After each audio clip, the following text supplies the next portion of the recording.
বা এই সামান্য নিয়মটা মানার জন্য যদি 5,000 টাকা বেশি খরচ করি তাহলে আমার বাড়িতে আমার এই প্রবলেমগুলো আসবেই না। এখানে সেটাই প্রশ্ন। এবার কেউ যদি মনে করে যে না আমি 1 টাকাও বাঁচাবো, তাহলে তাদের জন্য এই ভিডিওটা নয়। তাহলে ভিডিওটা যাদের জন্য তারা দেখুন। সবার বাড়ির সব জায়গা সমান লেভেলে থাকে না। যেমন বিশেষ করে দেখবেন কেউ একটা গ্যারেজ করছে, বাড়ির হাইট যদি 2.5 ফুট হয় কি 3 ফুট হয় গ্রাউন্ড লেভেল থেকে, গ্যারেজের হাইট দেখা যাবে গ্রাউন্ড লেভেল থেকে অনলি 1 ফুট। তাহলে গ্যারেজের ওই অংশটুকুর ঢালাইটা তো আমাকে আগে করে নিতে হবে। কারণ এবার অনেক মিস্ত্রিরা দেখা যাবে কি করে, গাঁথনিটা প্লিন্থ ওয়ালের করে দেয় কিন্তু গ্যারেজটা ডাউন। দেখুন অনেক মিস্ত্রিরাই আমাদেরকে বলে থাকে যে দাদা মেঝেটা ঢালাই করার সময় যদি বাইরের দিকটা পাটা দিয়ে গার্ড না দিয়ে, এখানে যাদের হচ্ছে বিশেষ করে ধরুন যে প্লিন্থ বিম হচ্ছে না, নর্মাল মেঝে ঢালাই হচ্ছে, আমি তাদের কেসটা দিয়েই বলি, বুঝতে সুবিধা হবে। আমি আপনাদেরকে অ্যানিমেশন করেও দেখাবো যে যেমন ধরুন এই অ্যানিমেশনটায় দেখছেন যে সাইডে যদি এরকম ইঁটটা থাকতো আর তার মাঝখানে যদি ঢালাইটা করা হতো, অর্থাৎ এক্ষেত্রেও তো 10 ইঞ্চি আমার দেয়াল রয়েছে বাইরে বাইরে, তাহলে 5 ইঞ্চি তো মেঝেটা আপনার চাপছে, তাহলে কি খুব অসুবিধা হবে কি? এবার ইঞ্জিনিয়ার হিসাবে বলবো হ্যাঁ অসুবিধা আছে। অনেকেই বলবে এই ইঞ্জিনিয়ারদের এটাই দোষ, আমাদেরকে ছাড়বে না। ব্যাপারটা বোঝো, ইঞ্জিনিয়াররা কাউকে শাস্তি দিতে আসেনি, তারা সঠিক আর ভুলের মধ্যে বিষয়টাকে বোঝাতে এসেছে। এবং সেই সঠিক জিনিসগুলো যদি তোমরা না করো তাহলে কি হবে? ওই যে দেয়ালের ছবিটা দেখালাম, কীরকম দেখো নোনা এসেছে, কীরকম দেখো ড্যাম্প উঠেছে। এখন অনেকেই বলে আমি তো বহু টাকা খরচা করেছি, সব থেকে সেরা মিস্ত্রি এনেছি, ইঞ্জিনিয়ারও ছিল, কয় আমার তো ড্যাম্পের প্রবলেম সলভ হলো না। তো এই বিষয়টাকে সমাধান করবে আজকের এই ভিডিওটা। তবে ভিডিওটাতে আগে যাওয়ার আগে একটা জিনিস বলি, অনেকেই বলে যে দাদা আপনাদের থেকে পরামর্শ নেওয়ার ব্যাপারে শুনেছি কিন্তু কীভাবে নেবো বুঝতে পারছি না, অ্যাপয়েন্টমেন্টটা কীভাবে নেবো, কোথায় SMS করবো, ওয়ার্কিং ড্রয়িং বানাতে চাই, আপনি যে 2000 টাকার একটা ড্রয়িং বানিয়ে দেন সেটা কীভাবে নেবো। ভিডিওটা শেষে সেই বিষয়ে আমরা সুন্দরভাবে বলে রেখেছি যে কীভাবে কোথায় SMS করে কীভাবে ওয়ার্কিং ড্রয়িং নেবেন, কী নেবেন সেই সম্পর্কিত।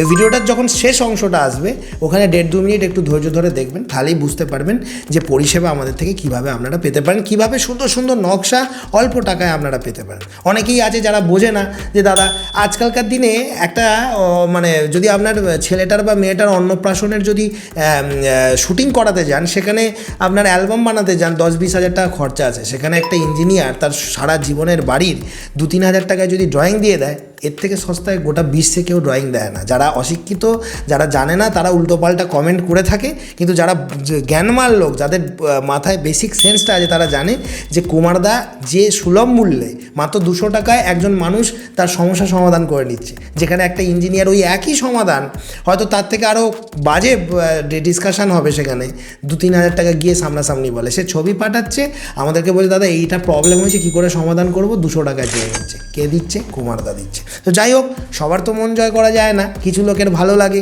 কিছু লোক সেটা বোঝে না। তো যাই হোক, আপনাদের যাদের প্রয়োজন তারা ভিডিও শেষ অংশ থেকে ব্যাপারটা জেনে নিন। এবার ভিডিওটা যেখান থেকে শুরু সেখানে একটা কথাই বলি, আমরা মেঝেটা কেন আগে ঢালাই করি, এখানে একটু গোড়ায় যেতে হবে আমাদেরকে। এবার অনেকেই বলবে দাদা ইঞ্জিনিয়ারিং মতে কাজ করতে গেলে বহুত খরচ হয়ে যাবে, তাই সাধারণ মানুষের কি অত পয়সা আছে? এবার দেখো, যারা একটু ভালো বাড়ি বানাতে চাইছে, যারা অল্প কিছু টাকা, যারা দেখছে যে আমি 10 লাখ টাকা যদি ঢালতে পারি, আমি তাহলে 11 লাখ টাকাও ঢালতে পারবো, 1 লাখ টাকা যদি এখন বেশি খরচ করে ফেলি, কি 50,000 টাকা যদি আমি এখন বেশি খরচ করে ফেলি, বা এই সামান্য নিয়মটা মানার জন্য যদি 5,000 টাকা বেশি খরচ করি, তাহলে আমার বাড়িতে আমার এই প্রবলেমগুলো আসবেই না। এখানে সেটাই প্রশ্ন। এবার কেউ যদি মনে করে যে না আমি 1 টাকাও বাঁচাবো, তাহলে তাদের জন্য এই ভিডিওটা নয়। তাহলে ভিডিওটা যাদের জন্য তারা দেখুন।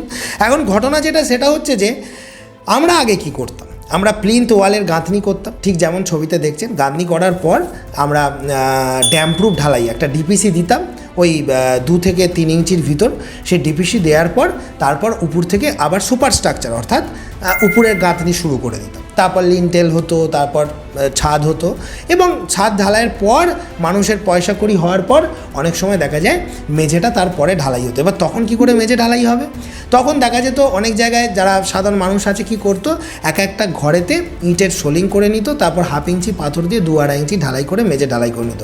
কিন্তু প্রত্যেকটা মেঝে, যেমন ধরুন একটা প্ল্যানেতে তিনটে শোয়ার ঘর আছে, একটা ডাইনিং আছে, একটা রান্নাঘর আছে, একটা সিঁড়ির তলা আছে, একটা টয়লেট আছে। তাহলে প্রত্যেকটা জায়গা আলাদা আলাদাভাবে ঢালাই। এবার ওই মাটি সে ফিলিং করেছে, মাটি দেখা গেল কোনো কারণে বসে গেল, দেখা গেল বেডরুমটার ঢালাইটা বসে গেছে বা ডাইনিংয়ের ঢালাইটা বসে গেছে, চারদিকে একটা ফাটল দেখা যাচ্ছে আর ওই ফাটল থেকে ড্যাম্পও উঠছে। তাহলে এটা তো একটা সমস্যা, এই সমস্যার সমাধান তো করতে হবে। আচ্ছা বন্ধুরা, আপনারা যারা এই ভিডিওটা এখনও দেখেননি, এটাকে খুঁজছিলেন, তারা কিন্তু এই ভিডিওটা শেষ করার পর আই বাটনে যে লিঙ্কটা দিয়ে দিলাম ওখানে গিয়ে এই ভিডিওটা দেখে নিতে পারেন। এই সমস্যার সমাধান করার জন্যই আমরা ইঞ্জিনিয়াররা যখন নতুন বাড়ি বানাচ্ছি, আমরা তাদেরকে বলি যে খরচা তো তোমাকে পরে ঢাললেও হচ্ছে, সঙ্গে সঙ্গেই যদি মাটিটাকে যদি ওই 8 ইঞ্চি লেয়ারে কি 10 ইঞ্চি লেয়ারে ন্যূনতম ফিলিং করে সঙ্গে সঙ্গে জল দিয়ে কনসলিডেট করে তুমি যদি সোলিংটা করে যদি একটা কমা রড, আমি বলছি না তো এখানে দামি রড আনতে, একটা যে কোনো কোম্পানির যে কোনো একটা 8 mm রড 6-7 ইঞ্চি গ্যাপে যদি বেঁধে একটা রাফ ঢালাইয়ের পরিবর্তে যদি একটু রড বেঁধে যদি ঢালাইটা দিয়ে দেওয়া যেত, তাহলে কিন্তু পুরো মেঝেটাই একটা ছাদ হয়ে যেত।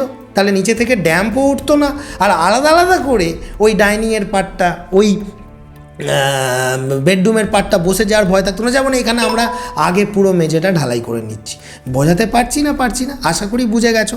এবার অনেকেই বলে দাদা এগুলো তো কম বেশি আমরা সকলেই বুঝে গেছি, কিন্তু আপনি যেটা নিয়ে ভিডিও শুরু করেছিলেন যে মিস্ত্রিরা, হ্যাঁ এবার এখানে সমস্যাটা এবার ভালো করে বোঝো।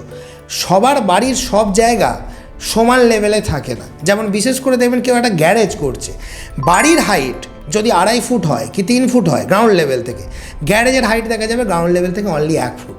তাহলে গ্যারেজের ওই অংশটুকুর ঢালাইটা তো আমাকে আগে করে নিতে হবে।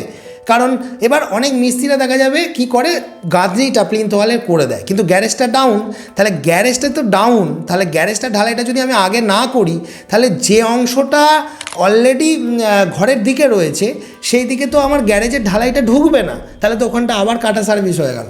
তাহলে সবার আগে কি করা উচিত, তাহলে বাড়িটার যে লেভেলটা আছে, ধরুন গ্যারেজের কাজটা 1 ফুট, তারপর সিঁড়ির তলাটা হয়তো 1.5 ফুট হাইট, তারপর মেঝে লেভেলটা দেখা যাবে 2 ফুট হাইট কি 3 ফুট হাইট, তাহলে আমাকে যেটা সব থেকে নিচু গ্যারেজ সেটাকে আগে ঢালাই করতে হবে। তারপর সিঁড়ির তলাটা যেটা তার থেকে একটু উঁচু সেটা তারপর ঢালাই করে নিতে হবে সেই জায়গাটা।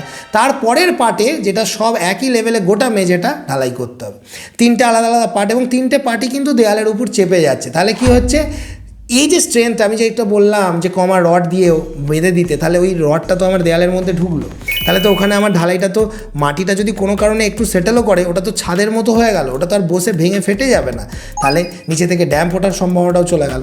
এখানে একটা ডাউট থাকে যে এই যে আমি অ্যানিমেশনে দেখাচ্ছি এই যে ছোট্ট পাড়া অংশটা, এইখান দিয়ে কিন্তু ওই সাইডের যে ফিলিংয়ে রয়েছে সয়েল, তার যে ড্যামটা, তার যে জল রসাটা সেটা কিন্তু এদিক থেকে আসতে পারে। তাই সেখানে এই পার্টগুলো যেগুলো 6 ইঞ্চি আপ ডাউনের মধ্যে থাকে, সেখানে আমরা বলি যখন ঢালাইটা আমরা উপর থেকে দেখবো যেন একটা ইঁটও সাইডে দেখতে না পারি, তাহলে ওই জায়গাটাও আমাকে ঢালাই দিয়ে করতে হবে, এবং তার জন্য আমাকে পাটা দিয়ে শাটারিং করে এদিক থেকে করতে হবে। কিন্তু ভিতরের পার্টটা থেকে ইঁটটা থাকলেও বাইরের পার্টে কিন্তু ইঁটটা থাকবে না, কারণ ওটা লক হয়ে গেল।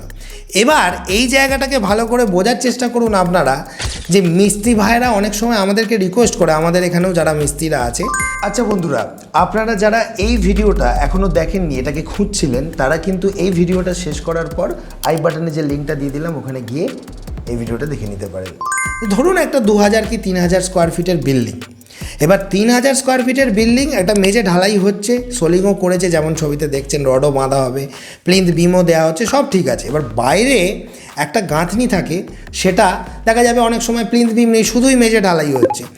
বাইরে যদি আমি ওই 2000 স্কোয়ার ফিটের বিল্ডিংটার চারদিকটা ঘেঁটে দিই, তাহলে আমাকে সাইড পাটাটা মারতে হচ্ছে না। এক্ষেত্রে মিস্ত্রিদের একটা কী সুবিধা হয়, যে ওই সাইড পাটাটা মারতে হবে এবং সেই পাটাটা খুলতে হবে এবং সেটাকে আবার ফিনিশিং করতে হবে, এতগুলো কাজ বেড়ে যাচ্ছে। তো সেই জায়গায় অনেক সময় মিস্ত্রিরা আমাদেরকে বলে যে আমাদের কাজের সুবিধার জন্য, তাদের যেটা চিন্তা ভাবনা যে দাদা আমাদের একটু কাজের সুবিধা হবে, আপনি যদি একটু বলেন, অনেক ক্ষেত্রে আমাদেরকে বাধ্য হয়ে বলেও দিতে হয় যে তাহলে সাইডে একটা করে ইঁট গাঁথো, তারপর 10 ইঞ্চি তো দেয়াল, 5 ইঞ্চি গাঁথনি যদি হয়েও যায়, তাহলে মেঝেটা তো আপনার 5 ইঞ্চি চাপছে রে বাবা, মেঝেটা তো ভেঙে ঢুকে যাবে না। মেনে নিলাম, রড বাইন্ডিংও করলেন, মেঝেটা 5 ইঞ্চি চাপলো, সব মেনে নিলাম, কিন্তু আপনার যে ভিতরে মাটিটা ফিলিং করা আছে সেই মাটিটা কিন্তু নিচের সাথে কানেক্টেড। এমন তো নয় যে নিচে পুরো র্যাট ফাউন্ডেশন করা আছে যে মাটিটা পুরো ভিতরে রয়েছে।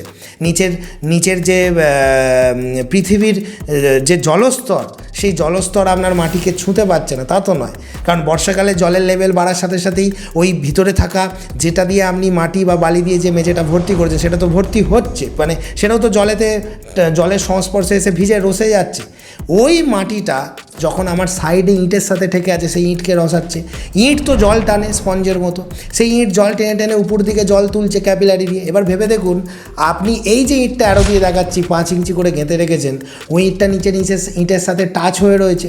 তাহলে এমতো অবস্থায় এত যে কাণ্ড করলাম ড্যামটা আটকানোর জন্য, তাহলে কি আদৌ ড্যামটা আটকাবে? আমি যে তীরচিহ্ন দিয়ে দেখাচ্ছি, জলটা তো এদিক থেকে পাস হয়ে উপরে উঠে যাবে সুপারস্ট্রাকচার। হ্যাঁ, যদি ধরে নিতাম যে আপনি 6 ইঞ্চি ঢালাই করছেন, কে করে? কার এত পয়সা আছে যে 6 ইঞ্চি মেঝে ঢালাই করছে? যেখানে আমাদের ইন্ডাস্ট্রিয়াল, যেখানে বেশি বড় বড় মেশিন বসে, সেই সব ঢালাই বাদ দিই। কিন্তু নর্মালি তো কেউ 4 ইঞ্চির বেশি ঢালাই করবে না। তাহলে একটা ইঁটের থিকনেস ঢালাই হচ্ছে। কেউ কি করে যে ইঁটটার উপর দিয়ে আমি 2 ইঞ্চি মশলাটা টেনে দিলাম? সেটা তো কেউ করে না। তাহলে তো নিচে থেকে জলটা উঠতে উঠতে ওখানে থেমে যেত। কিন্তু আমি যখনই সাইডে ইঁট দিলাম, যে এত নাটক করলাম, এত কাণ্ড করলাম, এত খরচ করলাম, এত ইঞ্জিনিয়ারিং মতামত মারলাম, রড বাঁধলাম, সব করলাম, কিন্তু জল তো সেই পাশ থেকে উঠে গেল। জলটাকে তো আমি আটকাতে পারলাম না, আমরা তো সেই রাস্তাটাকে বন্ধ করতে পারলাম না। এটাই আজকে আমি বোঝাতে চাইলাম। যারা মন দিয়ে বুঝলেন, শিখলেন, অনেকেই আছে ধৈর্য ধরে ব্যাপারগুলোকে দেখে না, অনেকে উল্টোপাল্টা মন্তব্য করে, নেগেটিভ কমেন্ট তো সব জায়গাতেই হয়। কিন্তু ঘটনা হচ্ছে এই যে আমি একটা ইনফরমেশান দিলাম, এই ইনফরমেশানটার মূল্য কত? কোটি টাকা দিলেও এই ইনফরমেশানটা পাওয়া যাবে না। এই ভিডিওটা যদি 10,000 লোক দেখে, তাহলে 10,000 লোকের কাছে ইনফরমেশানটা আমি পৌঁছে দিলাম। সেই 10,000 লোক আরও 10,000 লোককে বললে টোটাল 20,000 লোক জানলো, ফেসবুকে 1 লাখ লোক দেখলো। এই ইনফরমেশানটার মূল্য কত ভেবে দেখেছেন কোনো দিনও? তো যারা এই ইনফরমেশানগুলো আপনাদেরকে দেয়, তাদেরকে একটু মানে সেটুকু ভালোবাসা তো প্রাপ্য তাদের। এই ভিডিওগুলোর তো কোনো সীমা নেই। বিশ্বের যে কোনো প্রান্ত থেকেই মানুষ এই ভিডিওগুলো দেখছে এবং সচেতন হচ্ছে। এখনও এমন প্রত্যন্ত জায়গা রয়েছে যেখানে দেখা যাচ্ছে কোনো ইঞ্জিনিয়ারই নেই। হয়তো এমনও জায়গা রয়েছে যেখানে ইঞ্জিনিয়ার আছে, কিন্তু তারা যখন দেখছে যে এই রকম ভিডিওতে যা যা বলা হচ্ছে সেই অনুযায়ী তাদের কাজ হচ্ছে না বা তাদের কনফিউশন তৈরি হচ্ছে, তখন তারা মনে করছে যে একবার যদি এই ইঞ্জিনিয়ার কিংশুক কুমার অর্থাৎ আমার সাথে বা কুমার স্যারের সাথে যদি আপনারা কথা বলতে পারতেন, কতই না ভালো হতো। তার জন্য আমরা একটা সুবিধা রেখেছি, যেটা হচ্ছে যে মাত্র 200 টাকার বিনিময়ে 10 মিনিট সরাসরি আপনার গভীর থেকে গভীরতম সমস্যার ছবি ও ভিডিও পাঠিয়ে আমাদের থেকে সমাধান নিতে পারেন। এবং তার জন্য না আপনাকে আমাদের অফিসে আসতে হবে, না আমরা ওখানে যাব, অর্থাৎ সম্পূর্ণ ফোন কলের দ্বারাই এটা পেতে পারেন। সোমবার আমাদের অফিস বন্ধ, সোমবার বাদে যে কোনো দিন বিকাল 5টা থেকে 7টায় সাধারণত এই অ্যাপয়েন্টমেন্টটা দেওয়া হয়। এছাড়া সকাল 10টা থেকে 12টার মধ্যেও পেতে পারেন, তবে সেটা শর্ত সাপেক্ষ। এছাড়া আমাদের কাছে বিভিন্ন ধরনের পরিষেবা রয়েছে, 3D ড্রয়িং, 2D ড্রয়িং। সেই একটা চার্টও আমি আপনাদেরকে দেখাচ্ছি। 2026 সালের যে নতুন চার্ট আমরা দিয়েছি, সেটা পেতে গেলে আপনারা সবসময় আমাদের হোয়াটসঅ্যাপে লিখবেন যে স্যারের সাথে অ্যাপয়েন্টমেন্ট নিতে চাই বা আপনাদের পরিষেবা চার্টটা পাঠান। তো এগুলো লিখলেই কিন্তু আপনারা আমাদের সমস্ত পরিষেবাগুলো জানতে পারবেন। তবে একটা কথা বলি, এটা শুধুমাত্র গল্প করার জন্য করা নয়, এটা করা রয়েছে যাদের একদম বিপদে পড়েছেন তারাই কেবলমাত্র যোগাযোগ করবেন। অর্থাৎ যাদের মনে হচ্ছে সামর্থ্য নেই, এইটুকু টাকা দিয়েও কথা বলতে পারবো না, তারা করবেন না। কারণ অনেকেই জানেন যে 2,000-3,000 টাকা লাগে একটা ইঞ্জিনিয়ারকে সাইটে আনতে। সেক্ষেত্রে এই অল্প টাকার বিনিময়ে যদি আমি একজন যার ভিডিও দেখছি তার কাছ থেকে পরামর্শ পেয়ে যেতে পারি, তাহলে তার থেকে আর ভালো কিছু হয় না। তাহলে তারাই যোগাযোগ করবে। ভিডিওগুলো কেমন লাগছে বলুন? মানে যে সমস্ত ইঞ্জিনিয়ারদের সিক্রেটগুলো থাকে সেগুলো সব কিন্তু আমি তুলে দিচ্ছি ভিডিওর মধ্য দিয়ে, এবং সম্পূর্ণ বিনামূল্যে এগুলো আপনারা জানতে পারছেন ভিডিওর মধ্যে। তাই ভিডিওগুলো যদি সত্যিকারে ভালো লেগে থাকে, একবার সাবস্ক্রাইব করে দেখুন, এরকমই গেম চেঞ্জিং ভিডিও প্রতিনিয়ত পেতে থাকবেন।